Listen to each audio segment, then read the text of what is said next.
This episode of That Mental Ginger Show is recorded at Scuff Studios in Swanston Street, Glasgow. If you're looking to do podcasts, music, or any creative passions, these guys will have you covered. For more information, contact Scuff Studios at scuff.studios.gla@gmail.com or find them on Facebook or Instagram and drop them a message. Scuff Studios, to nurture your creative passions. Alright, troops.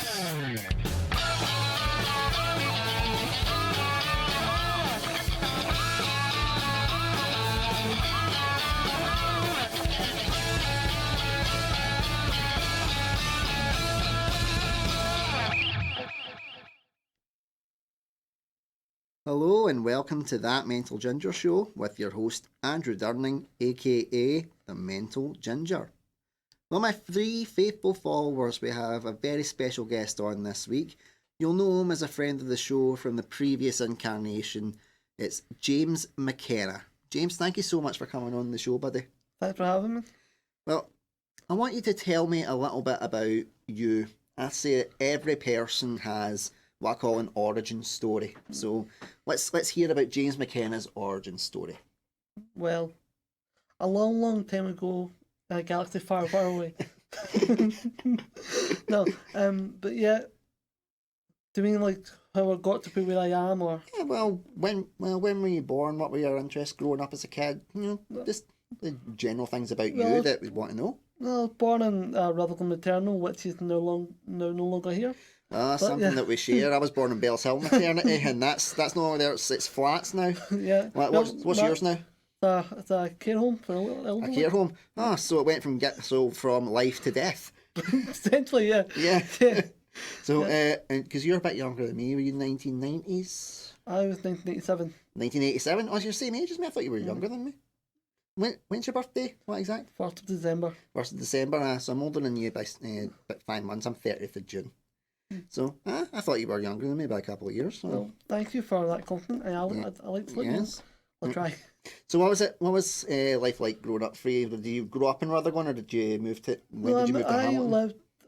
I lived in Blantyre. All right. Grew up playing rugby with my cousins and with going up north with my grandparents and being quite interested in the arts. What position did you play in rugby? Winger. That's me acting like I know something about rugby when really I know nothing. I more knew the NFL because of my dad, like the American one, the padded version. I quite like the NFL. Who was your favourite team? Back in 2013, it was Ravens when they won the World Bowl. Oh, nice. Well, I was it was the Redskins, but we can't say that anymore. So it's Washington football team. Yeah. That was my team. So we'll broach this, get this subject out of the way first. But for anybody that's watching, James has a hearing impairment. When did that first come about? Was it been since birth, or was it something that kind of developed? Or I think it was from birth, but I do remember being told as a young child I was quite bad with slapping people. All right, and that's will tie into it. And the reason for slapping people is because if someone was covering their mouth, I would slap their hands away from their mouth because I was lip reading. Oh, right. And so I went to get tested about deafness, and the doctors and that said that no, you can't be deaf because you can hear what you're saying. And my mother told the nurse to say, put something in front of your mouth and see what happens. And there I was slapping it away, and they realised, wait, he's lip reading. Yeah. Well, remember back in the 90s, like things like that weren't as well known as they are today. So it was mostly lip reading that you were doing. And you've had a few operations since then. So tell us a bit about the operations that you've had to go through, because you've had a bit of a rough road with it. I've had grommets put in my ears and that to try and sort of help my ears. Right. So for anybody at home, what's a grommet? It's like these bones and hairs, like imitation bones and hairs put inside like where they should be in the ear. All right. And till I was about last year, 2 years ago, I got the implant for bone anchored hearing aid. they were going to put a cochlear in, which was told that they were never going to do because I am nearly completely deaf in one ear. Wow. And they did not want to risk me being completely deaf in the other ear. Mm. So I waited till at least a couple of years ago. I got this thing in. It's been brilliant so far. So what is that? It's a bone anchored hearing aid. What it is a drill I put into my skull. And it was an interesting experience getting that put in because I was wide awake. You were awake? Yeah. So was it was just was it a general anaesthetic? Yeah. Wow. So was it like you were hearing like essentially something like drilling a nail into a wall, but like I'm feeling it. And you felt it? I felt it. Isn't an anaesthetic meant to like numb the pain? I didn't feel the pain. I felt the vibrations of all. All right. I I was going to say that was a bit of a rough. Did they get like a Phillips end or something and just go like straight in there? Well, he put his knee on my shoulder and starts drilling right in. Whoa. No, I'm joking. Sounds like treating you like IKEA furniture. Yeah, no. Basically, he brought this machine and the funny story is, I was quite worried about the anaesthetic. I was like, I didn't know when it would kick in or how it would kick in. Yeah. And as I was going through it, he put a machine, he was doing something, but I couldn't see what he was doing. Mm. So I asked the doctor, said, how will I know the anaesthetic will be working or put in? And he says to me, can you feel anything at the moment? And I said, no, why? He says, well, I'm actually right at your skull. I'm hitting bone right now, just about to drill. So I hadn't felt him cutting me open. That is crazy. I kind of get it because when I was in my mid-20s, I got jumped by 3 Neds and I got my teeth knocked out. Mm. So when I was getting my operation to get the remainder of my old teeth taken out and my cap put in, they said it would be about a 90-minute operation, so they gave me an anaesthetic. And I always remember it because it was the day, sorry sports fans not listening, that Rangers FC went into liquidation. So the news was all about Rangers, and I just thought, right, I'm just going to lie back and shut my eyes and just let them do what they've got to do. But I was the same. I'd felt the needles go in, but I didn't know if the anaesthetic was working, so I just shut my eyes, and then I heard them going, Mr. Durnan, can you open your mouth a bit wider, please? So I did. And then I heard them saying, right, that's us done. And I opened my eyes and I was like, that was quick. You said it was going to be, ages? Yeah. And they went, Mr. Durnan, you've been asleep for 90 minutes. You were snoring while we were working on your teeth. And I had no idea. But so you had to have an operation in your jaw, I believe. I did, yeah. I had a facelift technically. What it is, the bottom jaw was here, my top jaw was here, and what they wanted to do was push it. So the line. So how would that work? Would they have broken your jaw and moved it forward and then kind of essentially glued it back together? Yeah. No, they took. Sorry for the description, but they took all my face up. No, this is stuff people need to know and understand. Yeah. They sort of reconstructed the bone, take some bones away, and just move things, and yeah. Wow. Well, please tell me it wasn't just a general anaesthetic for that. No, I was out cold. What's that like being put under? I've touch wood, never had that. What was that like for you? It was scary, but I woke up again, so it's all good. Did you remember anything between when you get the anaesthetic to waking up? Did you have an LSD Beatles type of dream or? No, I don't. No. But I do remember waking up screaming with my grandfather because my grandfather died.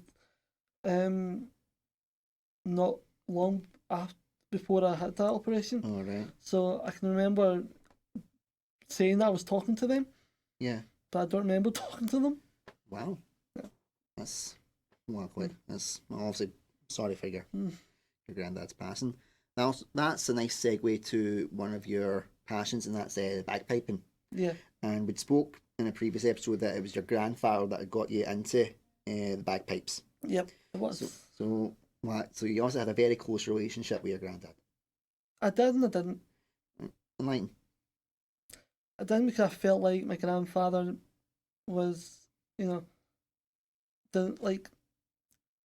always wanted to make my grandfather proud of me. I felt like he wasn't proud of me, but he was, so. I probably was closer than I thought I was to my grandfather. It's amazing how you reflect on that as you get older. I was the same with my granddad. I thought he didn't loved me or didn't like me, and that was my dad's dad. But eventually, you kind of realise that they're just human, and they go through the same kind of rubbish that we do. It wasn't as well publicised back then. Yeah.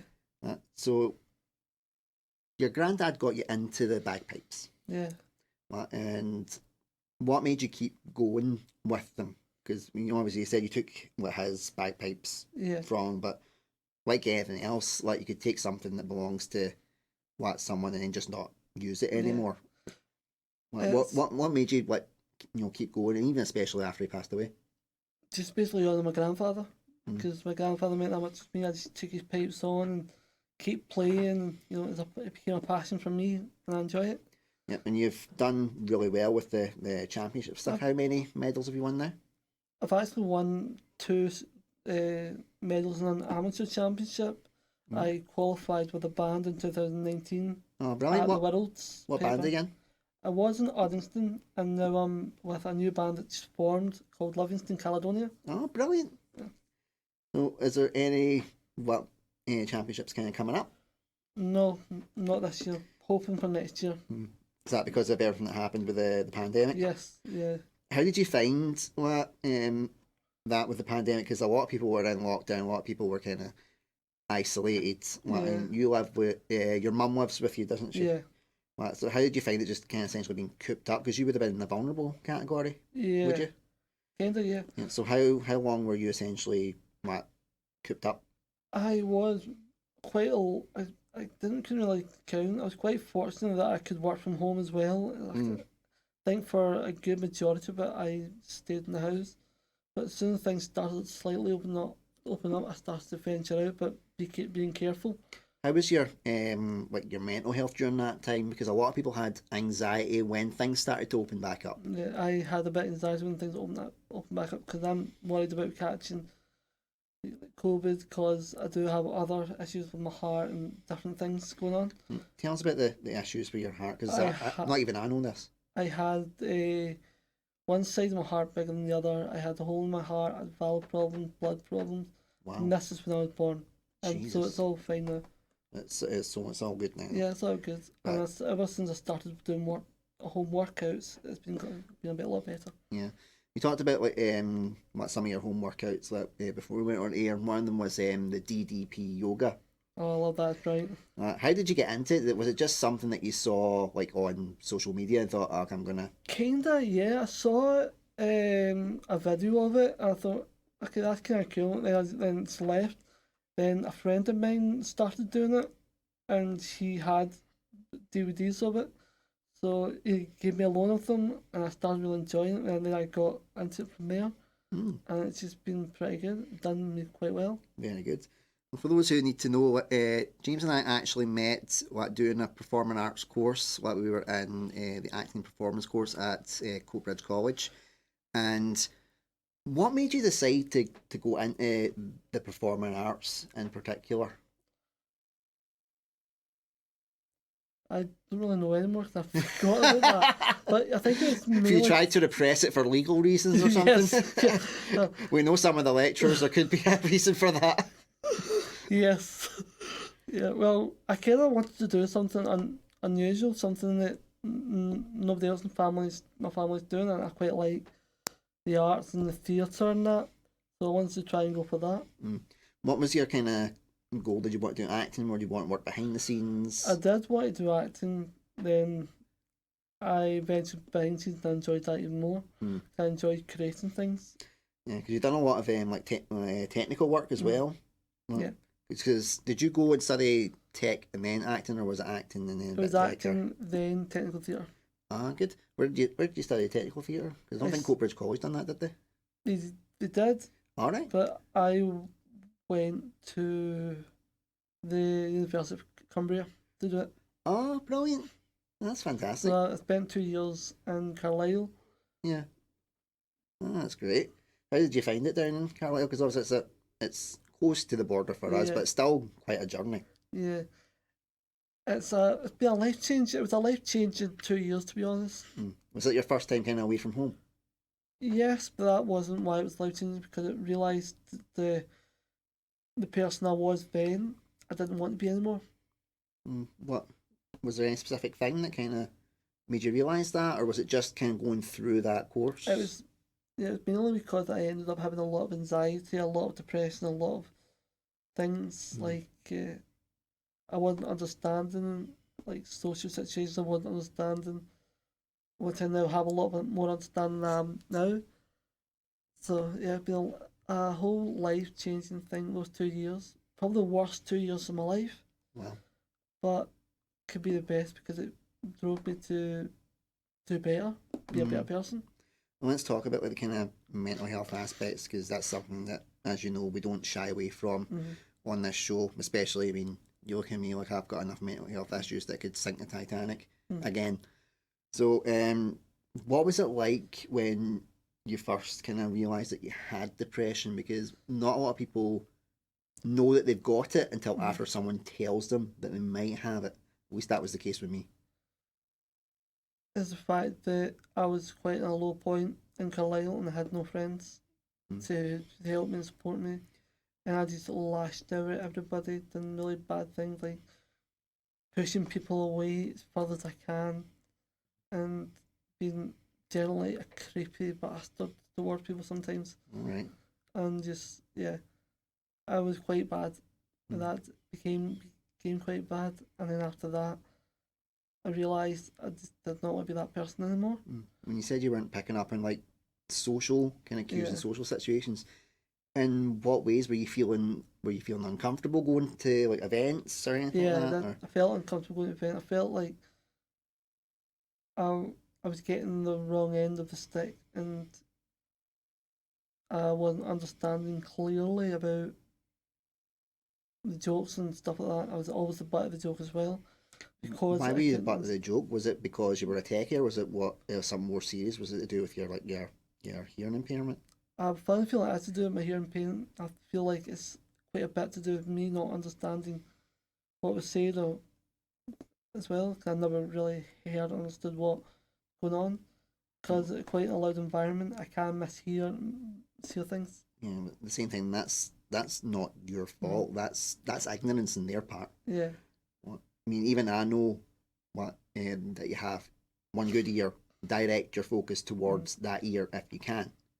Sometimes I forget, like when we were doing Flower Scotland and I was giving you directions and I was like, oh no, I'm on his wrong side. But that's all about like kind of hopefully with things going better in society now that we're maybe moving past that a little bit.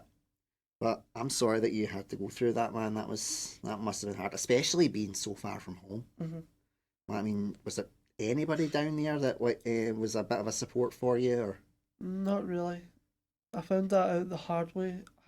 Reason that I was living with two other students, and they weren't the nice students, and I was actually almost virtually homeless because I literally left that place that was about to sleep in the streets. I took the last of my money, put a deposit for a hotel room to stay that night.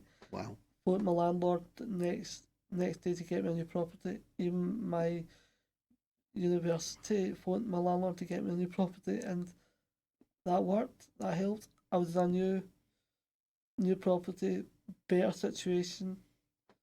But again, were you still with people or were you on your own? No, I was with a few people. But then again, after that, I realised that how I was as a person. I was again like I can't really explain it now, but how when you get the strange kids who's not right and he's sort of trying to fit in. He's always been really pushing this. Well, yeah, I was that kid. Yeah, so was I. Yeah, so was I. I think that's something that we kind of how we gravitated to each other. Like we were both kind of. I mean, I'm not deaf or anything. I'm ginger. That's kind of bad up here. Yeah. But it was like you don't feel like you belong. You feel like a place. When I didn't feel that, I went in the total extreme and just blamed everybody and just was out of control, basically. Yeah. Well, it's a bit of a difficult question to ask, but did you rely on any like kind of substances to get you through? Were you drinking? Were you any weed or anything like that? No, I didn't take drugs, but I did other things. But to get some. Just to get through your day, basically. Yeah, to get stuff that I was craving, like intimacy and for people to talk to and stuff like that. Yeah. I did weird things that I don't know what to say in the podcast. No, that's perfectly fine. Yeah. Like, you just say what you're comfortable with, man. So I did things to get those cravings because that's some of the stuff I wasn't. The reason is I was pushing everybody away. Well, finally that time came to an end, and you came back up to Scotland, and you moved back in with your mum, didn't you? Right, so how did you find coming, essentially your homecoming, so to speak? Did you feel like the person that you became down there? Do you think did your family see like a difference in you? Positive or negative? Not straight away. I took a decision to say that's not who I want to be anymore. I'm going to try and be the better person, be a better person now than I am tomorrow than I was today. And I kept on trying to do that for a good while. Some days I sort of went back to the other days. I was great, but I just kept on working on myself, buying self-help books and going to see counsellors and stuff like that. Just to do my best to, empower myself to do better. Yeah, counselling is a really good way to go about it. Believe me, I've been there, still there. Sometimes your brain needs that little tune-up, doesn't it? Just needs a wee bit of a reminder that you're not as kind of as hopeless or as worthless as you think you are sometimes, and that's one thing you're definitely not, my friend. You've done so well and you've come so far.